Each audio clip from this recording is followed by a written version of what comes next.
Irmãos, a paz do Senhor, mais uma vez juntos e mais uma quarta-feira meditando na palavra do Senhor. E nós estamos estudando o capítulo 46 de Ezequiel. E eu vou ler o versículo 1 ao versículo 3, que diz o seguinte: Assim diz o Senhor Deus: a porta do átrio interior que olha para o oriente estará fechada durante os 6 dias que são de trabalho. Mas no sábado, que é o Senhor Jesus, o nosso descanso, ela se abrirá, e também no dia da festa da lua nova. Só podemos estar na presença do Senhor quando cremos em Cristo, quando Ele está em nós. O príncipe, que é Jesus Cristo, entrará de fora pelo vestíbulo. Sim, meus irmãos, ele virá a essa terra. O príncipe, ele entrará de fora pelo vestíbulo da porta. O Senhor Jesus nasceu e esteve entre nós e permanecerá junto da ombreira da porta. E os sacerdotes prepararão o holocausto. Eles prepararão o momento da cruz. Sim, meus irmãos, foi o sumo sacerdote que preparou exatamente a cruz de Cristo para que ele morresse. Sim, meus irmãos. Os sacerdotes prepararão o holocausto, e foi bem isso que aconteceu. O holocausto dele e os seus sacrifícios pacíficos, e ele adorará no limiar da porta. O Senhor Jesus, ele adorou com a sua vida, fazendo a vontade do Pai até o fim, e sairá. Sim, meus irmãos, ele realmente morreu, ressuscitou e hoje está à destra do Pai, mas a porta não se fechará até a tarde, quando Jesus voltar. E nós, o povo da terra, que estamos ainda na terra, o povo da terra adorará na entrada da mesma porta, nos sábados e nas festas da lua nova, diante do Senhor. E como nós podemos adorar? Nós estamos nesta terra, sim, mas Deus, ele é espírito, e importa que os seus adoradores o adorem em espírito e em verdade. É necessário o Espírito Santo de Deus em nossos corações. É necessário nós nascermos de novo e estarmos na verdade. Sim, meus irmãos, isso é muito importante. E por isso eu gostaria de ler com os irmãos hoje em João capítulo 4, versículo 1, sobre a mulher samaritana, porque Jesus vai ensiná-la como ser uma verdadeira adoradora em espírito e em verdade. Eu gostaria de ler o versículo 1 ao versículo 3. Quando, pois, o Senhor veio a saber que os fariseus tinham ouvido dizer que ele, Jesus, fazia e batizava mais discípulos que João, se bem que Jesus mesmo não batizava, e sim os seus discípulos, deixou a Judéia, retirando-se outra vez para a Galileia. Então Jesus, ele quis evitar uma desavença e foi para a Galileia. E aí começou, a desenrolar o seu ministério ali, naquele lugar, na Galileia. Ele se retirou para lá. Versículo 4 ao versículo 5. E era-lhe necessário, quando ele foi para a Galileia, era-lhe necessário atravessar a província de Samaria. Chegou, pois, a uma cidade samaritana chamada Sicar, perto das terras que Jacó dera a seu filho José. Então, quem fosse para a Galileia precisava atravessar pela província de Samaria, porque senão ele teria que ir pela Transjordânia, que era um caminho muito mais longo, certo, meus irmãos? E aqui fala que as terras de Samaria eram as terras que Jacó dera a seu filho José. Isso está em Josué. Vamos lá, meus irmãos. Josué. Josué, capítulo 24, versículo 32. Os ossos de José, que os filhos de Israel trouxeram do Egito, enterraram-nos em Siquém. Em Siquém, naquela parte do campo que Jacó comprara aos filhos de Amor, pai de Siquém, por 100 peças de prata, e que veio a ser a herança dos filhos de José.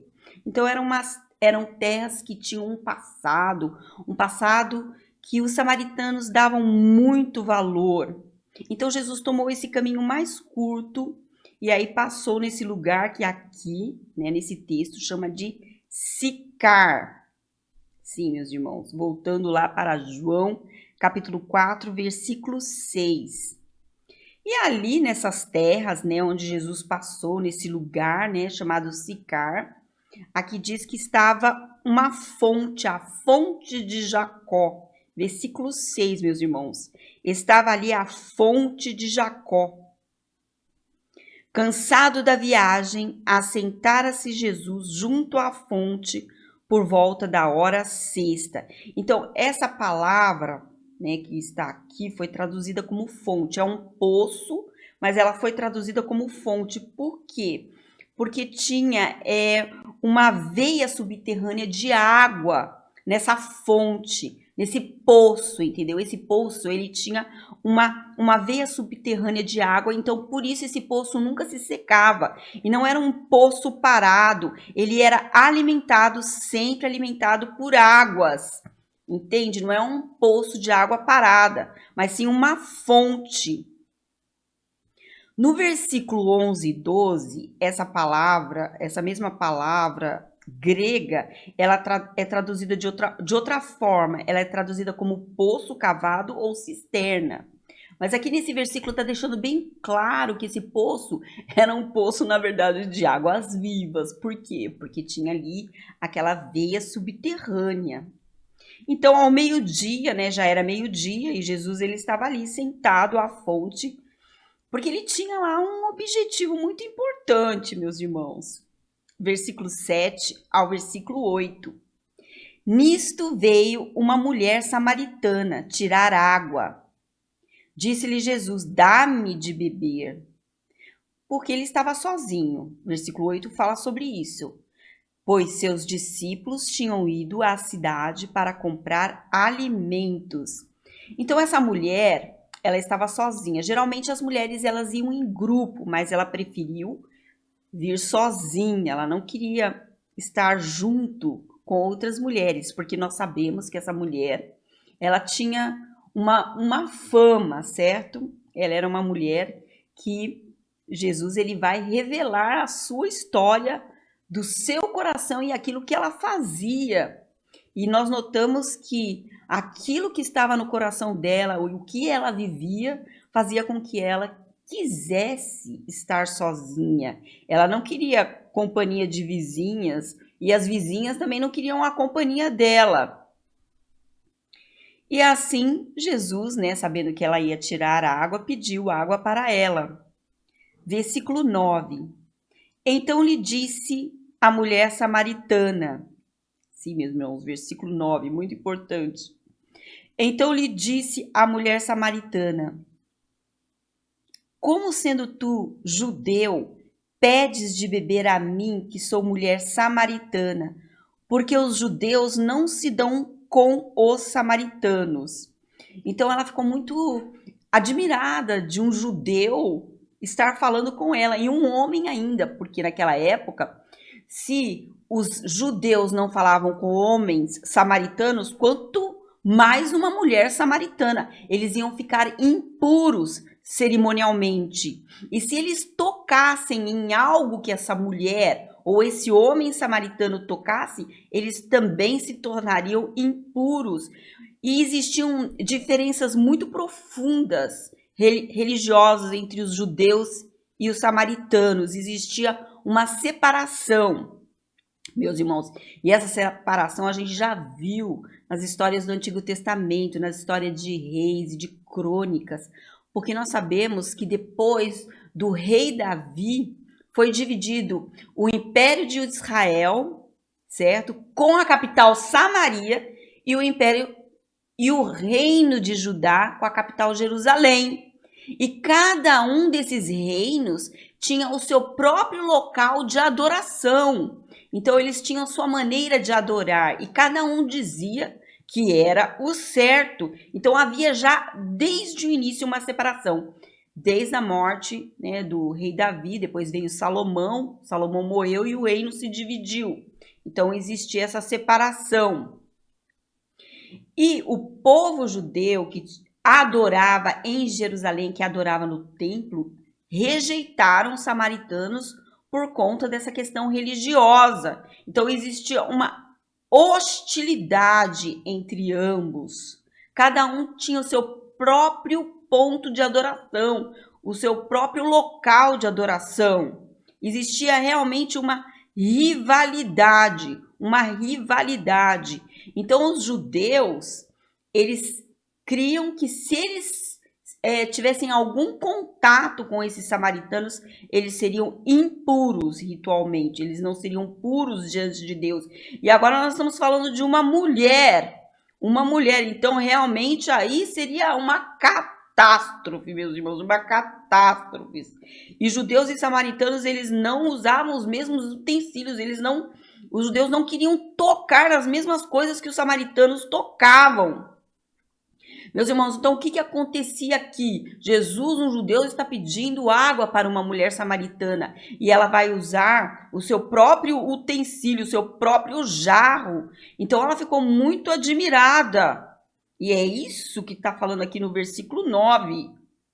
Então lhe disse a mulher samaritana: como sendo tu judeu, pedes de beber a mim, que sou mulher samaritana? Porque os judeus não se dão com os samaritanos. Replicou-lhe Jesus. Meus irmãos, Jesus ele não entra nesse assunto da rivalidade, nem em questões históricas, mas olha o que Jesus responde. Replicou-lhe Jesus: se conheceras o dom de Deus e quem é o que te pede, dá-me de beber, tu lhe pedirias e ele te daria água viva. Então Jesus, ele não entrou nessa situação. Ele não entrou no assunto da separação, mas ele foi falando dele mesmo, de quem ele era. Ele queria se revelar para aquela mulher, porque ele é o caminho e a verdade. E quando estamos em Jesus, quando cremos em Jesus, recebemos o seu Espírito nos nossos corações. E podemos nascer de novo, nos tornar uma nova criatura. Já não sou quem vive, mas Cristo vive em mim. Então Jesus nem entrou nesse assunto. Eu gostaria de ler em João, capítulo 3, versículo 5, que diz assim: respondeu Jesus: em verdade te digo, quem não nascer da água e do Espírito não pode entrar no reino de Deus. Assim, meus irmãos, quem não tiver um encontro com a árvore da vida de fato e receber o seu Espírito e receber a sua purificação, a sua vida que nos purifica, não pode ver o reino, não pode entrar no reino de Deus, não importa onde a pessoa adore. Pode ser em Jerusalém no templo, ou pode ser lá em Samaria, em pontos em que eles escolheram para adorar, pontos sagrados, históricos, mas não entra no reino de Deus, porque o reino de Deus está nos nossos corações, é um reino espiritual, porque Deus é espírito.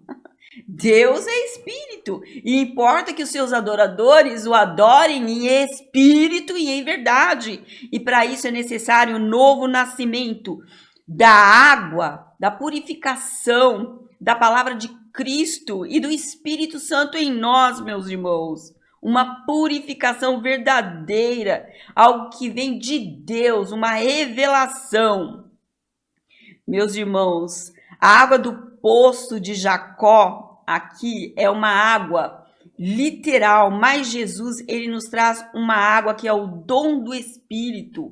É uma água que gera vida eterna, que não tem fim, que tem ali um ciclo de água que se movimenta em todo o tempo. Não é um poço que vai se secar, mas que tem uma veia subterrânea que sempre esse poço está cheio, meus irmãos. Amém, amém. O dom do Espírito, a vida eterna. Deus é Espírito e quer dar o seu Espírito a nós. Amém, amém. Eu gostaria de ler agora em Jeremias. Vamos lá, meus irmãos. Vamos lá, Jeremias. Jeremias, capítulo 2, versículo 13, diz assim: porque 2 males cometeu o meu povo, a mim me deixaram. Então nós podemos ter todo o conhecimento bíblico. Podemos construir templos terrenos com mãos humanas e dizer que ali é o local de adoração. Mas preste atenção no que diz o versículo 13 aqui de Jeremias capítulo 2. Porque 2 males cometeu o meu povo, a mim me deixaram o manancial de águas vivas e cavaram cisternas. Mas essas cisternas são rotas, que não retém as águas. É um poço que se seca, meus irmãos. Uma pessoa que até é religiosa, mas é seca por dentro, seca, sem vida, sem azeite, sem vinho, sem alegria. Sim, meus irmãos, algo vazio. Vamos lá, meus irmãos. Voltando para João, capítulo 4, versículo 11 ao 12. Diz assim: respondeu-lhe ela: Senhor, tu não tens com que tirar a água do poço, né? E o poço é fundo. Onde, pois, tens a água viva? Então as pessoas estão procurando uma água num lugar terreno, certo, meus irmãos? Buscando em lugar em que elas possam enxergar de fato algo terreno. Senhor, tu não tens com que atirar, e o poço é fundo. Olha só o pensamento terreno. E quando temos um pensamento terreno, tudo é impossível para nós. Onde, pois, tens essa água viva? És porventura maior do que Jacó, o nosso pai? Então aquelas terras, né, foram compradas por Jacó e ali tinha o poço de Jacó. Então eram locais, né, entre aspas, sagrado para eles. Será que Jesus é maior do que algo terreno, de locais terrenos? És tu porventura maior do que Jacó, o nosso pai, que nos deu o poço, do qual ele mesmo bebeu, e bem assim seus filhos e seu gado? Então Jacó, ele cavara esse poço. Eu gostaria de ler em Gênesis 33. Gênesis 33, versículo 18 ao 20. Então essa é a história. Então aqui a mulher samaritana, ela está agarrada a essa história, mas essa história é uma sombra, meus irmãos. Tem um sentido de algo que viria a acontecer. Essa história é uma história profética que se cumpriu em Cristo Jesus, mas eles ainda estão com olhos na terra, no terreno. Voltando de Padã Arã, chegou Jacó são e salvo à cidade de Siquém, que está na terra de Canaã, e armou a sua tenda junto da cidade.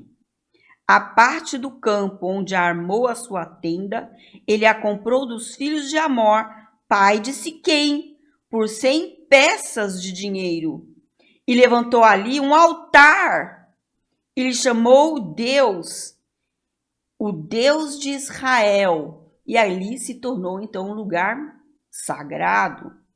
Mas as pessoas não enxergavam o futuro, não enxergava, a mulher samaritana não enxergava quem de fato era Jesus. Meus irmãos, e em Gênesis também se fala dessas terras, mas aqui falando de Isaac, olha só, Gênesis 26, olha só, nós já fizemos essa história em uma das lives no início da história de Ezequiel. É Gênesis 26, versículo 15 em diante, até o 24. Disse Abimeleque a Isaque: aparta-te de nós, porque já és muito mais poderoso do que nós. Então Isaque saiu dali, se acampou no vale de Gerar, onde habitou. E tornou Isaque a abrir os poços que se cavaram nos dias de Abraão, seu pai, porque os filisteus os haviam entulhado depois da morte de Abraão, e lhes deu os mesmos nomes que já seu pai lhes havia posto.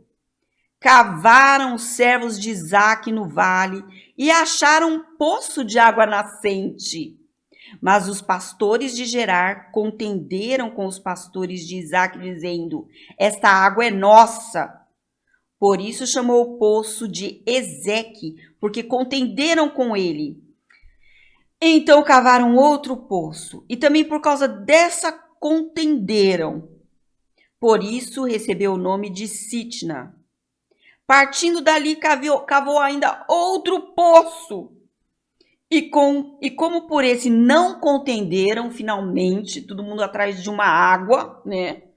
Então cavou outro poço, e como por esse não contenderam, chamou-lhe Reboote e disse: porque agora nos deu lugar o Senhor. Então é profético, um poço que realmente teria água viva, que o Senhor iria realmente dar ao povo, meus irmãos. E a mulher samaritana está falando com esse homem, que é o poço de água viva, meus irmãos, e a água que se move, que transborda.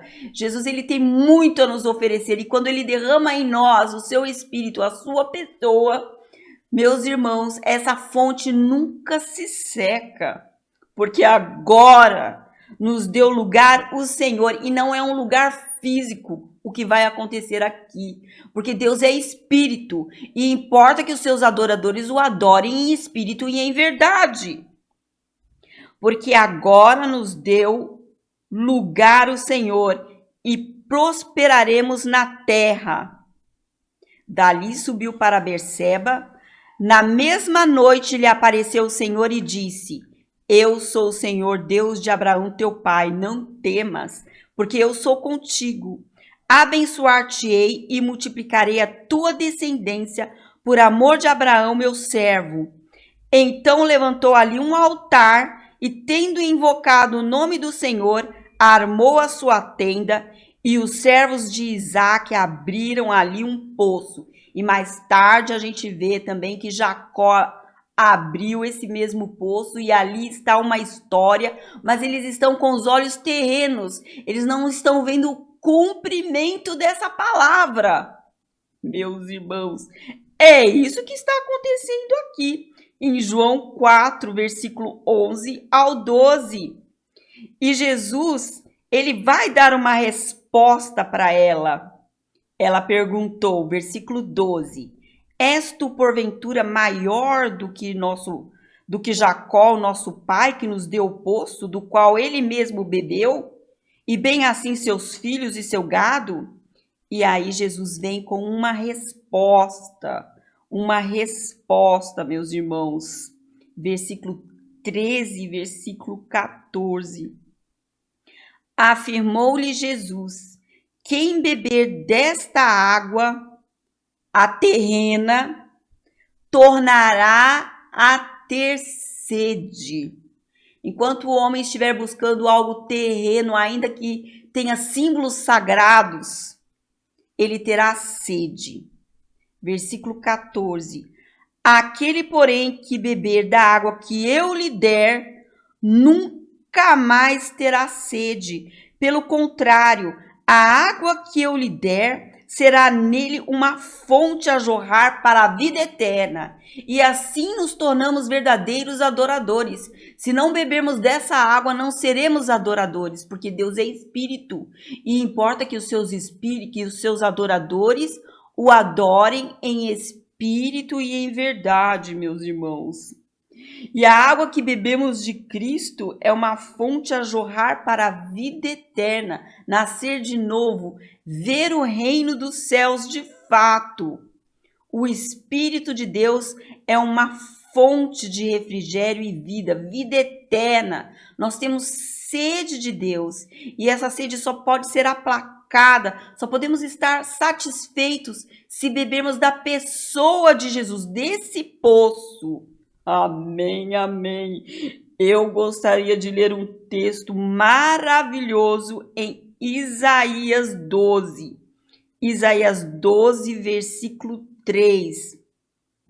Vós com alegria tirais água das fontes da salvação. Amém, amém. É dessa fonte que tiramos água para a nossa salvação, para a vida eterna, meus irmãos. Mas aquela mulher, ela ainda não tinha uma revelação. Se olharmos aqui em João 4, versículo 15, ela não entendeu. O que ela diz aqui no versículo 15? Disse-lhe a mulher: Senhor, dá-me dessa água para que eu não mais tenha sede. Mas ela não está pensando numa sede espiritual. Ela está pensando na sede terrena ainda. Os seus olhos não estão completamente abertos. Disse-lhe a mulher: Senhor, dá-me dessa água para que eu não mais tenha sede, nem precise vir aqui buscá-la. Então ela está pensando na força física, em algo terreno, numa sede terrena e não na sede espiritual, meus irmãos. Por isso Jesus agora vai tocar no coração dessa mulher, em algo que ela realmente sofre no seu interior. Porque esse é o nosso problema, a sua sede de Deus. E pela sede de Deus, tomamos atitudes erradas em nossa vida. Às vezes estamos procurando em pessoas algo que as pessoas não podem nos dar. Disse-lhe Jesus: vai, chama teu marido e vem cá. Então Jesus precisava abrir a mente dela de uma sede diferente que ela tinha. Ao que lhe respondeu a mulher: não tenho marido. Replicou-lhe Jesus. Ela falou a verdade, mas não foi uma verdade total. É uma afirmação verdadeira, mas não totalmente.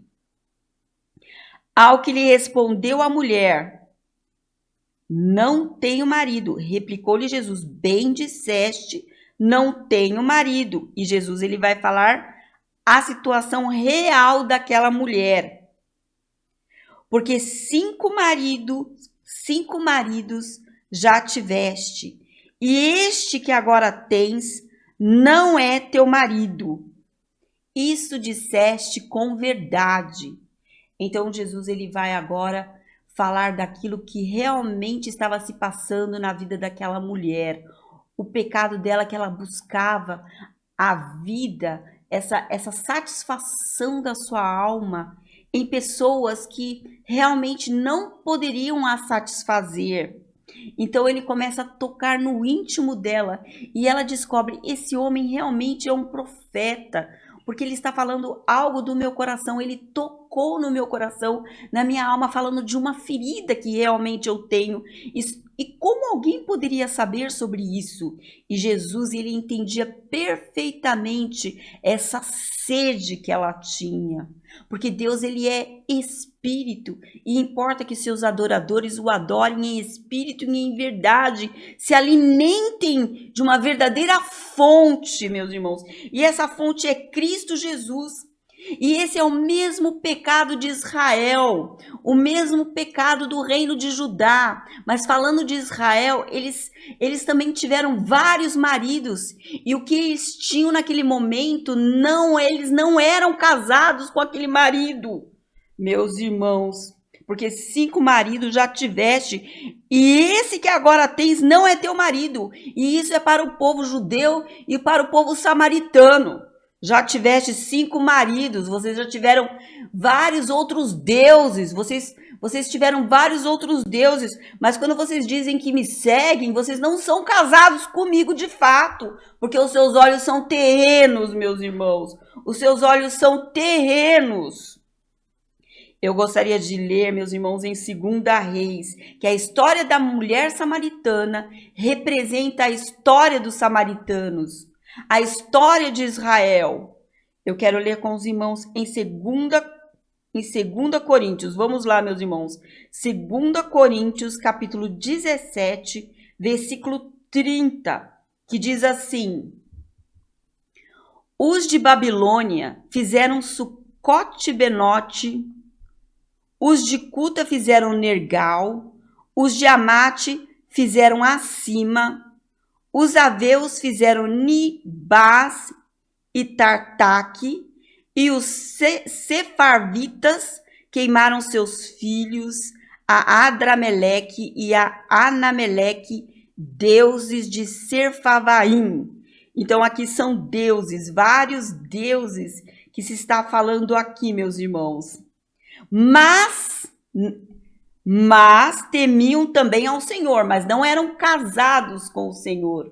De fato, o Senhor não era marido verdadeiro desse povo, porque eles tinham outros maridos, certo?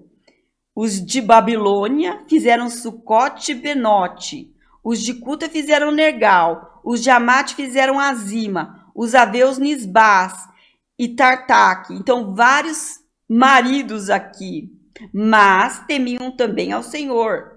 Dentre os do povo constituíram sacerdote dos lugares altos, os quais oficiavam a favor deles nos santuários altos.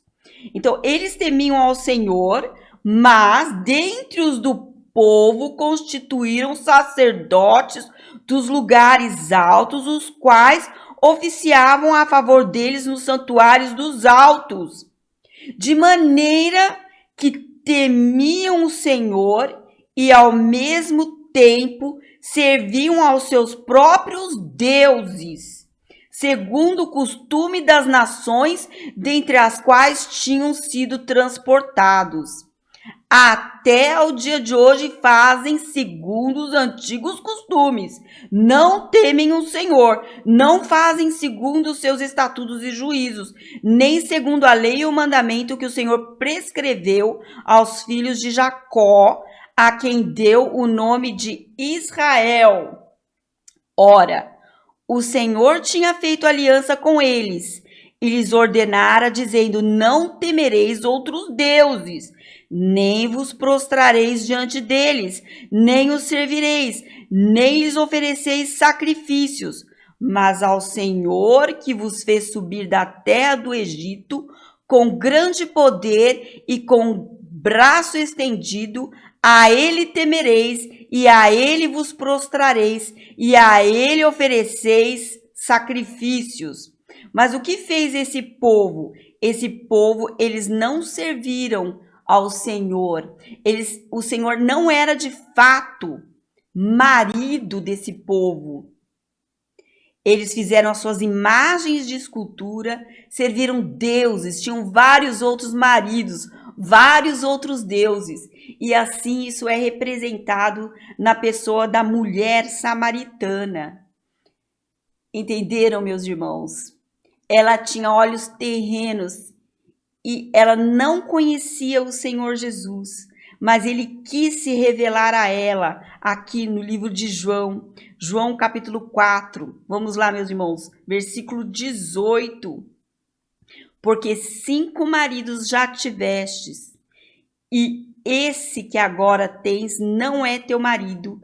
Isso disseste com verdade. Jesus queria salvar os samaritanos.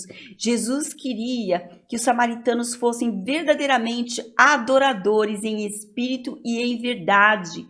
Deus é espírito. E aqui começa uma revelação. Às vezes buscamos algo terreno, mas Jesus ele quer tocar no nosso coração, naquilo que realmente nos afasta do Senhor, na nossa sede, e que muitas vezes queremos saciar essa sede de forma terrena, com os nossos próprios esforços, buscando alternativas, buscando falsos deuses, 5 deuses, um Deus ali, um Deus acolá, e esse aqui com quem você está não é seu marido. O Senhor não é o seu marido, mas Ele quer se fazer conhecer para que você possa beber dessa água, para que você possa beber dessa água espiritual, porque Deus é espírito. Ele quer tirar os nossos olhos terrenos e que nós possamos ver apenas a pessoa de Cristo Jesus, o Filho de Deus que morreu por nós. E Deus enviou o seu Filho. E Deus é espírito. Então Jesus ele tem que estar em nós, em espírito e em verdade. Amém e amém. E a aula que vem nós continuaremos com essa história da mulher samaritana, porque ela ainda não via tudo. Ela ainda estava preocupada com o local de adoração, meus irmãos. E Jesus ele vai dar uma resposta, porque quando ele se revela, ele pode dar uma resposta de onde está a verdadeira adoração. Mas nós já temos a resposta. Quando bebemos dessa água, sabemos que somos adoradores em espírito e em verdade, que não é uma água terrena, mas é Cristo em nós, a mente de Cristo e o Espírito Santo derramado nos nossos corações. Amém e amém. Inscreva-se nesse canal, deixe seu like. Pastor Natanael, vamos orar pedindo a Deus que Ele tire os nossos olhos terrenos e nos dê olhos espirituais para enxergarmos a pessoa de Cristo Jesus. Amém, amém. Senhor Jesus, muito obrigada pela sua palavra, por ter se revelado a nós e que possamos beber de ti, nos alimentar de ti. Tu és o pão da vida, não um pão terreno, mas um pão espiritual, a tua palavra em nós, gerando vida, uma fonte de água viva que jorra eternamente. Muito obrigada, porque não vamos ser pessoas fracas, secas, mas pessoas cheias da tua palavra, cheias do teu Espírito Santo.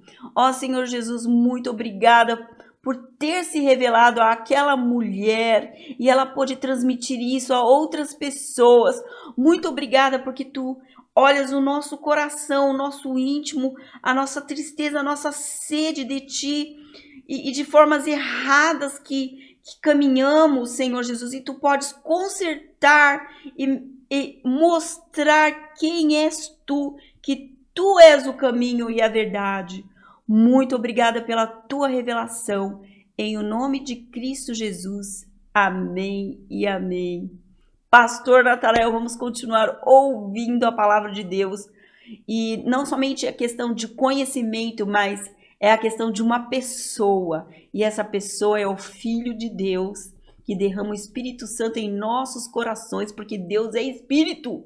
E importa que nós o adoremos em espírito e em verdade, e que os nossos olhos terrenos sejam transformados, que a nossa cegueira seja transformada, que tenhamos olhos espirituais para enxergarmos a igreja que vem de cima. Amém, amém. E até a próxima quarta-feira. Amém, amém.